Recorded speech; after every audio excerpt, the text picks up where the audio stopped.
Sasa siku nyingine tena tuje kwenye mashine nyingine hii hapa, laptop makini sana, Elitebook kama tunaweza kujionea, yenye logo mpya kabisa ya kisasa kama tunaweza kuona. Hii ni iko tuned by Bang & Olufsen, AMD Ryzen 5. Ni Elitebook nzuri sana, safi, na kamera shutter unaweza ukaifunga kamera yake au ukaifungua physically, sio kwa nini tuiwashe hapo. Angalia speed yake namna inavyowaka kwa haraka sana, ndio ni mashine moja nzuri sana na logo kali kabisa hiyo hapo kwa ajili ya laptop mpya, na mashine inawaka chap sana. Hebu ilinganishe na laptop yako ya nyumbani afu uone. Na hapo kama tunaweza kuona ni na keyboard zake nazo pia zinawaka, zina backlight keyboard na hali kadhalika. Na tunaweza tukaona pia ni mashine iko safi sana, iko vizuri, ni unaipata kwa bei ya $799 tu.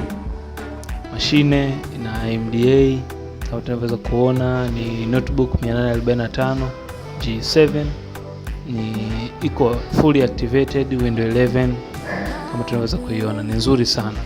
SSD yake ni 256 kama tunaweza kujionea hapo, na iko empty kabisa, ni wewe mwenyewe kuitumia. Ina wifi na bluetooth kama tunavyoingiza kwa ajili ya kuanza kuingia mtandaoni kabisa, chap sana, ndio. Kwa ni wewe tu check hapo down kwa comment ili tuweze personalize kwa ajili yako. Tuambie ni vitu gani tunavyotakiwa kuviweka ili uweze kuanza kufanya kazi zako, uanze tuambie ni vitu gani ambavyo unavyotaka tuweze kuvifanya ili uweze kuvitumia kwa ajili yako. Hapo chini kwa namba za simu 0629766220 ili tuweze kuongea, tuiweze kuipersonalize.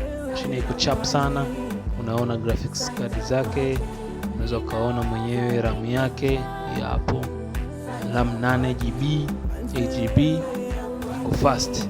GPU AMD Radeon, ina graphics card ya GB4. Tuweke hapo na muziki kidogo upate kusikia muziki wake mmoja makini sana, kama tutakavyoweza kuona hapo sasa hivi. Mashine ni nzuri sana wapendwa, na ni mpya kabisa kwa ajili yako. Kwa hiyo ni wewe mwenyewe kunicheki, fanya haraka, manake ziko chache sana. Kiufupi ziko chache.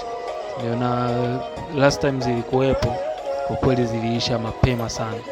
Kwa hiyo siwezi kukuhakikishia kwamba next week zitakuwepo, lakini promise that unaweza kuona ngoma kali kabisa, unaweza kuplay. Mashine moja safi sana, Windows 11 kama unaweza kuona, ni nzuri mno. Kwa shule wewe tu cheki chini.